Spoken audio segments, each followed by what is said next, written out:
I've been making a prosciutto head every Halloween for the last 6 years. It's always a big hit. Wash and sanitize a life-size plastic skull.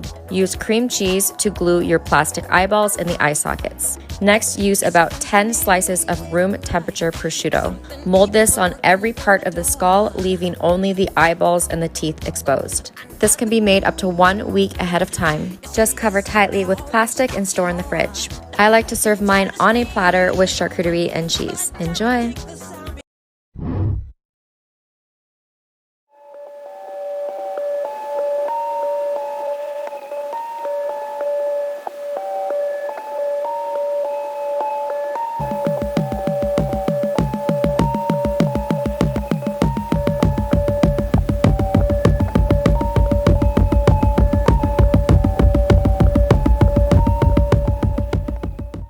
Guts for breakfast? Why not? Let me show you how to make them. Okay, Halloween recipes have officially taken over my life. I saw these all over Pinterest and my girls picked this, and it is absolutely disgusting and cute at the same time. And it is so incredibly easy to make. You just buy store-bought cinnamon rolls, kind of twist and turn and coil them until they look like guts or intestine, even though my girls don't even really know what that is. But anyways, they still loved it. I just took the frosting that it came with and I added to it because I wanted it extra bloody and gooey and gross. I wanted mine extra disgusting, so I got some candy. I got some eyeballs, some witch fingers. My girls were really more into the candy than the cinnamon rolls, but anyways, you gotta make this. It's perfect for any Halloween party. This is my favorite sweet and salty snack. It's perfect for Halloween, but just so you know, don't make this when you're home alone. You'll eat all of it.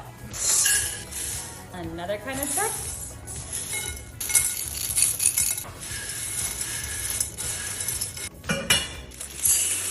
Gently start to move it around and it'll slowly start to melt.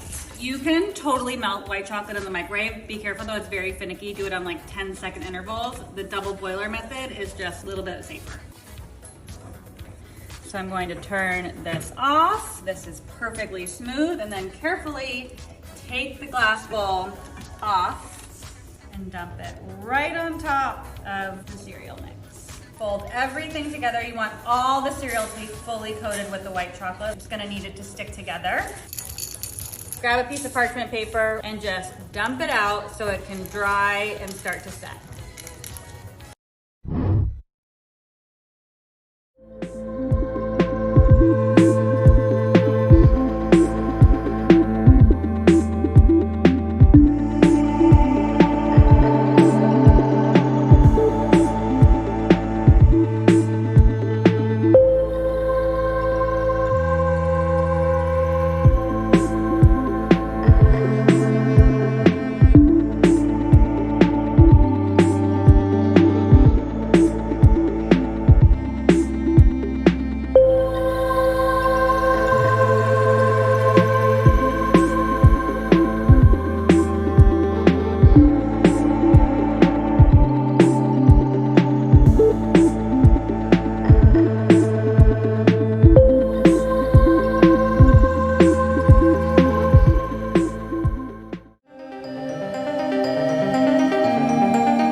Skeleton veggie tray. This is so stinking cute and perfect for any Halloween party, and especially if you don't feel like cooking or baking or anything.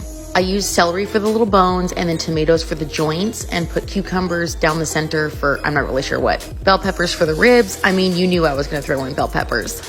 I even threw in some bell peppers for his little hands, and mushrooms for the guts. Mushrooms were a little weird for a veggie tray, but hey, it just looked cool. Added my homemade ranch, used some celery leaves for his hair. We gave him little eyes and a smile. All the details are on the blog, and tons of other fun Halloween recipes. Here's how to make a bloody brain cake. Get yourself a box of red velvet cake mix and follow the directions on the back. Cut parchment into strips and line an 8-inch stainless steel bowl, and then pour in your batter, leaving about 1 inch from the top. Bake for 1 hour. Meanwhile, whip 4 sticks of room temperature butter for 5 minutes. Then add 2 pounds of confectioner's sugar and mix for 3 to 4 minutes. Add in a tablespoon of vanilla extract, a tablespoon of milk, and your red food coloring. Mix one more time and then set aside. Once your cake has completely cooled, you can flip and remove the parchment and carve like so to resemble a brain shape. Next, you're going to frost and then chill in your fridge. Add 1 small drop of red food coloring to 2 pounds of vanilla fondant. Knead until the color is fully mixed in, then roll out into logs and strategically place on your brain, creating squiggly lines. Make sure you leave a distinct line down the center of the brain to create a more realistic look.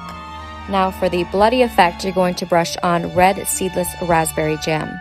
And you're done. Enjoy!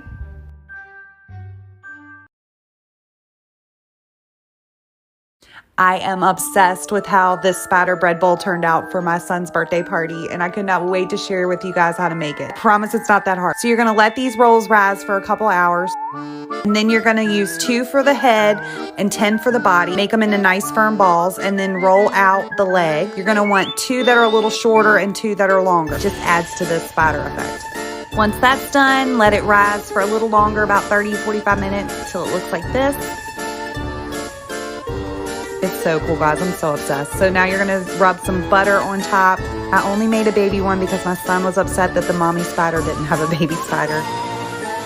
Then you're just gonna bake it, keep an eye on it until it's finished and looks like this. Cut the top off and put your favorite dip in. I have a lot more Halloween recipes I'm gonna be sharing with you guys. I really like creeping people out on Halloween, and sheet pan intestines is cheap, easy, and it's the perfect thing to do. Unroll your cinnamon rolls and put them on a sheet pan. I know this one looks dirty, but you know what? It goes with the theme. We're cooking intestines here. It's not supposed to look gorgeous. And freestyle it with the intestines. No one knows what they're really supposed to look like inside anyway. They cook faster when they're rolled out, so keep an eye on it. Now, I just added red food coloring to the icing that they already gave me. Just keep adding and mixing until you get a color that resembles blood. And don't forget to give your assistant the final taste test approval.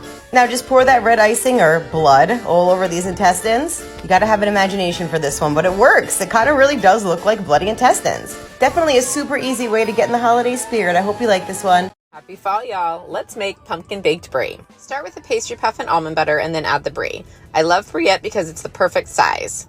Cut off the excess pastry puff and pinch the edges to seal. Tie 6 pieces of baker's twine, making sure to spread them out evenly around the pumpkin. Next, flip over the pumpkin and cover it with an egg white wash. Bake at 375 for approximately 20 minutes. Remove the baker's twine and add sage leaves and a cheese twist to create pumpkin perfection. I hope you enjoy the cutest pumpkin in the patch.